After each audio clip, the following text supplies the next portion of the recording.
ஆவணி மாத ராசி பலன்கள் 17/8/2025 முதல் 16/9/2025 வரை. இந்த ஆவணி மாசத்துல கிரக நிலவரங்கள். மிதுன ராசியில குரு, கடக ராசியில சுக்கிரன் புதன், சிம்ம ராசியில சூரியன் கேது, கன்னி ராசியில செவ்வாய், கும்பத்துல ராகு பகவான், மீன ராசியில சனி பகவான் வக்ரம். இந்த கிரகத்தோட நட்சத்திரங்கள் பார்த்தீங்கன்னாக்கா, குரு இருக்கக்கூடிய நட்சத்திரம் புனர்பூச நட்சத்திரம், சொந்த நட்சத்திரத்தில் இருக்கார் இந்த மாதம் ஃபுல்லாகவே. சுக்கிரன் அதாவது கடகராசியில புனர்பூச நட்சத்திரத்திலிருந்து மக நட்சத்திரம் வரைக்கும் வருவார். புதன் பூச நட்சத்திரத்திலிருந்து மக நட்சத்திரம் வரைக்கும் வருவார் இந்த மாதம் ஃபுல்லாக. அதே சூரிய பகவான் சிம்மராசியில் மக நட்சத்திரத்திலிருந்து உத்தரம் நட்சத்திரம் வரைக்கும் இந்த மாதம் ஃபுல்லாக ட்ராவல் பண்ணுறார் சூரிய பகவான். கேது பூர நட்சத்திரம் தான், சுக்கிரனோட நட்சத்திரம் தான். செவ்வாய் அஸ்தம் நட்சத்திரம், சித்திரை நட்சத்திரம் இந்த மாதத்தில். ராகு பகவான் பூரட்டாதி நட்சத்திரம், குருவுடைய நட்சத்திரத்தில். சனி சொந்த நட்சத்திரமான மீன ராசியில உத்திரட்டாதி நட்சத்திரத்தில் வக்கரமாக இருக்கிறார். இந்த மாதத்தில் சுக்கிரன், புதன், சூரியன், செவ்வாய் இதெல்லாம் விட 4 கிரகங்கள், நிலையான கிரகங்கள், சனி, குரு, ராகு, கேது, இந்த கிரகங்கள் தான் ஒரே நட்சத்திரத்தில் நிலையா இருக்காங்க. அந்த நட்சத்திராதிபதி மட்டும் இல்லாமல் வீடு கொடுத்த கிரகமும் நிலையா இருக்கு, ஒரு நட்சத்திரத்தில் நிலையா இருக்கு.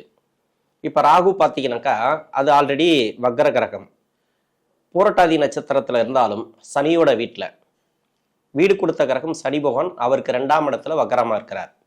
அப்போ ராகு பலமாக இருக்கிறார் இந்த மாதத்தை பொறுத்த வரைக்கும். சனி பகவான் இவர் மீனராசியில் வக்ரகதியில் இருக்கிறார், சொந்த நட்சத்திரம். குரு பார்த்தீங்கன்னாக்கா பூரட்டாதி நட்சத்திரம், அவருடைய சொந்த நட்சத்திரத்தில் இருக்கார், அதாவது மிதுன ராசியில். கேது பூர நட்சத்திரம், சுக்கிரனோட நட்சத்திரத்தில் இருக்கிறார்.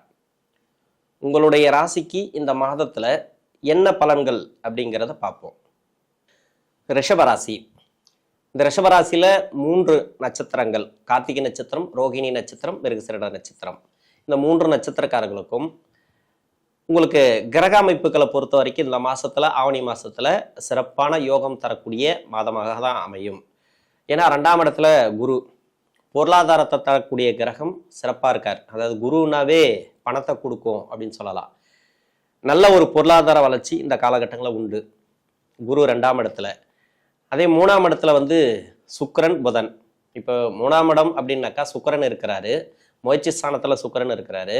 அவரே 6ஆம் அதிபதியாக வர்றதுனால நல்லது.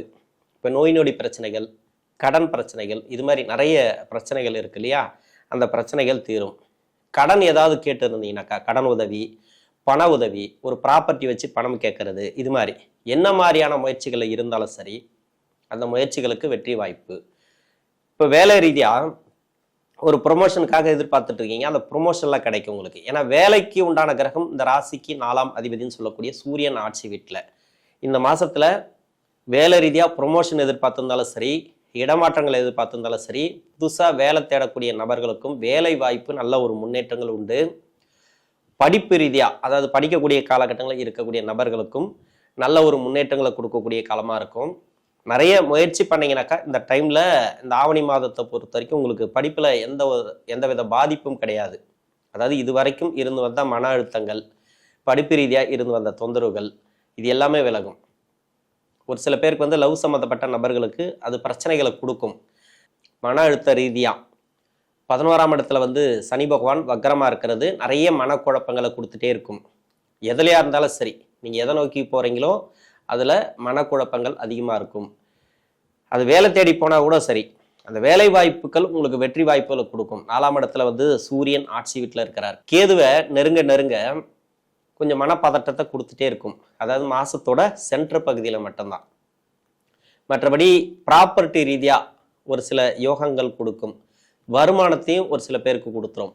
வருமான ரீதியாக உங்களுக்கு வெற்றி வாய்ப்புகள். வராத பணம் ஒரு சில பேருக்கு வரலாம். உங்களுக்கு தசாபுத்தி அடிப்படையில் இப்போ எந்த தசை நடந்தாலும் சரி, அது அவ்வளோ பிரச்சனைகளை கொடுக்காது. மறைவு ஸ்தானங்களில் இருக்கக்கூடிய தசைகள் இருக்கு இல்லையா, உங்கள் சுய ஜாதகத்தில் மறைவு ஸ்தானம் அப்படின்னாக்கா 6, 8, 12 ராசிக்கு அது மாதிரியான இடங்கள்ல இருந்து தசை பண்ணுச்சுன்னா யோக கிரகங்கள் அவயோக பலன்களை கொடுத்துரும்.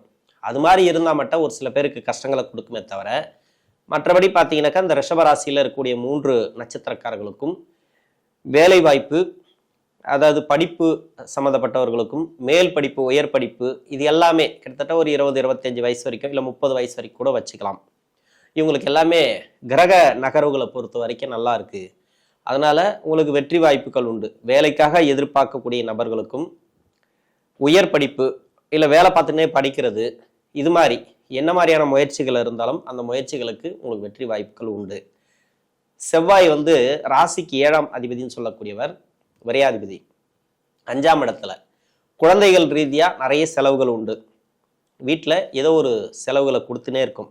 அது சுப செலவுகள் தான், வீண் செலவுகளும் இருக்காது, தேவையில்லாத செலவுகள். அது மாதிரி அவங்க மூலமா ஒரு நல்ல பேர் கிடைக்கிறது, பேரு புகழ் கிடைக்கிறது. இந்த ராசியை பொறுத்த வரைக்கும் கிரக நகர்வுகள் அவ்வளோ சிறப்பாக இருக்கு. ரிஷபராசிக்கு செவ்வாய் அப்படிங்கிறது 5ஆம் இடத்துல இருக்கிறதுனால, பூர்வ புனிஸ்தானத்தில் இருக்கிறதுனால சிறப்பான வளர்ச்சிகளை கொடுக்கும். குழந்தைகளோட கல்வி, குழந்தைகளோட எதிர்பார்ப்புகள் எல்லாமே இந்த காலகட்டங்களில் பூர்த்தி ஆகும். இதுக்கு முன்னாடி நிறைய நீங்கள் தடைகளை சொல்லியிருக்கலாம், இப்போ அந்த தடை இருக்காது. ராசிக்கு 11ஆம் இடத்துல சனி, அதாவது லாபஸ்தானத்தில் சனி. திருமணத்துக்காக முயற்சி பண்ணுறீங்க அப்படின்னாக்கா ஒரு சில தடைகள் உண்டு இந்த மாதத்தை பொறுத்த வரைக்கும். ஏன்னா செவ்வாய் அதையும் பார்க்கணும், சுக்கிரனை பார்க்கணும், குரு பார்க்கணும். திருமணம் அப்படின்னாக்கா உங்கள் சுய ஜாதகத்தில் குரு மட்டுமே மெயின். குரு வக்கரமாக இருந்துச்சுன்னா கொஞ்சம் லேட் ஆகும், அதாவது 24-25க்குள்ள முடியாது.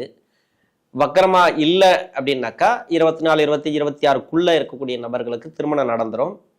வக்கரமா இருக்காரு அப்படின்னாக்கா ஒரு 29ல் இருக்கிறீங்க, ஒரு 30-31ல் இருக்கிறீங்கனாக்கா இப்ப திருமணத்துக்கு எதிர்பார்ப்பு நிறைய வரன் பார்த்துட்டு இருக்கீங்க, சரியான வரன் அமையலாம் இந்த மாசத்துல அமையும். இதுக்கு முன்னாடி முயற்சி பண்ணிட்டு இருந்தீங்கன்னாக்கா, ஏன்னா முயற்சி ஸ்தானத்துல தான் சுக்கிரன் புதன் உங்களுக்கு சிறப்பான யோகத்தை கொடுக்கக்கூடியவர். ஆனா 2ஆம் அதிபதினு சொல்லக்கூடிய புதனும் 3ஆம் இடத்துல மறையிறது அந்த அளவுக்கு நல்லது கிடையாது.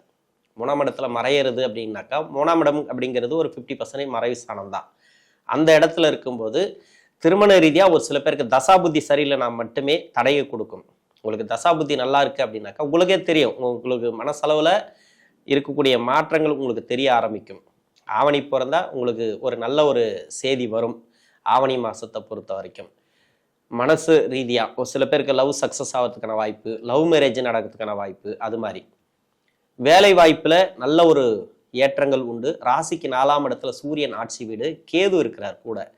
கேதுவை சூரிய பகவான் நெருங்க கேது பகவான் பொறுத்த வரைக்கும் கேது ராகு எல்லாம் எந்த கிரகத்தோட சேருதோ அந்த கிரகத்தோட காரகத்துவத்தை கட் பண்ணி விட்டுரும். ஆனா அந்த கிரகம் ஆட்சி வீட்டுல இருந்தா சிறப்பு. அப்ப ஆட்சி வீட்டுல இருக்கிறார் சூரியன். அப்ப வேலை ரீதியா உங்களுக்கு நல்லாவே இருக்கும், வேலை தொழில் எல்லாமே நல்லாவே இருக்கும்.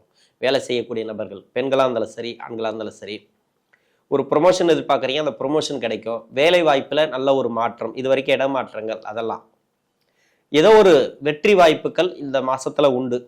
இந்த கிரக நிலவரப்படி பார்த்தீங்கன்னாக்கா உங்களுக்கு நிறைய அதிர்ஷ்ட வாய்ப்புகள், இந்த லாட்ரி யோகம், அதாவது சைட்ல சம்பாதிக்கணும்னு நினைக்கிறீங்க இல்லையா, அது மாதிரி ஒரு சில அதிர்ஷ்ட வாய்ப்புகள், ஏதோ ஒன்று திடீர்னு ரொம்ப எதிர்பாராத ஒரு அதிர்ஷ்டங்கள், பண வரவு, சொத்து வரவு, இல்லை பண ரீதியாக எதனா எதிர்பார்த்துருந்தீங்கன்னாக்கா இந்த மாசத்துல வரும். நல்ல ஒரு வரவுகளை எதிர்பார்க்கலாம். கணவன் மனைவிக்குள்ள நல்ல ஒரு அன்னோன்யம் ஏற்படும். மற்றபடி சண்டை சச்சரவுகள் எதனா இருந்துச்சுனாக்கா அதெல்லாம் கொஞ்சம் பேசி தீர்த்துக்கலாம். இந்த மாசத்தை பொறுத்த வரைக்கும் இப்போ முடிவு பண்ணலாம். திருமண வாழ்க்கையில நிறைய பிரச்சனைகள் சந்திக்கக்கூடிய நபர்களுக்கு இப்போ அந்த பிரச்சனைகள்லாம் கொஞ்சம் சால்வ் ஆகும். அடுத்து பார்த்தீங்கன்னாக்கா தொழில் செய்யக்கூடிய நபர்களுக்கு இந்த ராசியை பொறுத்த வரைக்கும் உங்களுக்கு குரு தசை, சனி தசை இப்படிதான் போகும், ராகு தசை போகும். இந்த ராசியை பொறுத்த வரைக்கும் இந்த மிடில் ஏஜ்ல இருக்கிறவங்களுக்கு, அதாவது சென்டர் பகுதியில் ஒரு 30 வயசுக்கு மேலன்னு வச்சிங்களேன், தொழில் செய்யக்கூடியவர்களுக்கு நல்லாவே இருக்கும் குரு தசை. ஏன்னா அந்த ராசிக்கு குரு தசை நல்லது பண்ணாது, ஏன்னா இருக்கிற இடம் நல்லா இருக்கு. அதாவது இப்ப 2ஆம் இடத்துல இருக்கிறார் குரு. ராசியை பொறுத்த வரைக்கும் பொருளாதாரத்தை கொடுக்கக்கூடிய கிரகம், இப்ப பண வரவு கொடுக்கக்கூடிய கிரகம். இப்ப தொழில் ரீதியா எதனா கடன் கேட்டிருந்தாலும் இந்த கடன் உதவி கிடைக்கும். வராத பணம் இப்ப சேரும். திடீர் பண வரவுகள் உண்டு. இது வரைக்கும் இழுபறியா இருக்கக்கூடிய பண வரவுகள் எல்லாமே வர்றதுக்கான வாய்ப்புகள் இருக்கு. நீ எதிர்பார்ப்புகள் பூர்த்தியாகும். தொழில் ரீதியா நல்ல ஒரு முன்னேற்றங்கள். தொழில இந்த அளவுக்கு பெருசா கெடுபலன்கள் கிடையாது இந்த மாசத்தை பொறுத்த வரைக்கும். நார்மலாகவே இப்போ பெருசாக போகலாம், அதாவது நல்ல ஒரு வெற்றி வாய்ப்புகளை கொடுக்கலாம், நல்ல ஒரு வருமானத்தை கொடுக்கலாம், தொழில் வளர்ச்சியை கொடுக்கலாமே தவிர கொஞ்சம் கீழே டவுனில் போகாது. ஏன்னா தொழில் சாணம் அப்படிங்கிறது உங்களுக்கு 10ஆம் அதிபதின்னு சொல்லக்கூடிய சனி வக்கரமாக இருக்கலாம், தப்பில்லை. 10ல் ராகு இருக்கிறாரு, அது சிறப்பு அப்படின்னு எடுத்துக்கலாம். வீடு கொடுத்த கிரகம் சனி வக்கரமாக இருக்காரு, இன்னும் சிறப்புன்னு எடுத்துக்கலாம். என்ன மாதிரியான தொழில் செய்யக்கூடிய நபர்களுக்கும் வளர்ச்சிகளை இந்த மாசத்துல கொடுக்கும், நல்ல ஒரு வருமானத்தை இந்த மாசத்துல கொடுக்கும். ரொம்ப வயதான நபர்களுக்கு, ரொம்ப வயசுல பெரியவங்க இருக்காங்க இல்லையா, 60-70 வயசுக்கு மேல இருக்கக்கூடிய நபர்கள் இந்த சனி தசைலாம் கொஞ்சம் போகலாம். கார்த்திகை நட்சத்திரக்காரர்களுக்கு அது மாதிரி 60 வயசுக்கு மேல இருக்கிறவங்களுக்கு இவங்கெல்லாம் அந்த உணவு கட்டுப்பாடு ரொம்ப ரொம்ப முக்கியமானது. நெடுந்தூர பயணங்களை இந்த காலகட்டங்களில் தவிர்ப்பது நல்லது. மற்றபடி இந்த ரிஷபராசியில் இருக்கக்கூடிய நபர்கள் 3 நட்சத்திரக்காரர்களுக்கும் இந்த ஆவணி மாதத்தை பொறுத்த வரைக்கும் நல்ல செய்தி, நல்ல ஒரு வருமானம், நல்ல ஒரு உடல் ஆரோக்கியத்தை இந்த காலகட்டங்களில் கொடுக்கும். நன்றி.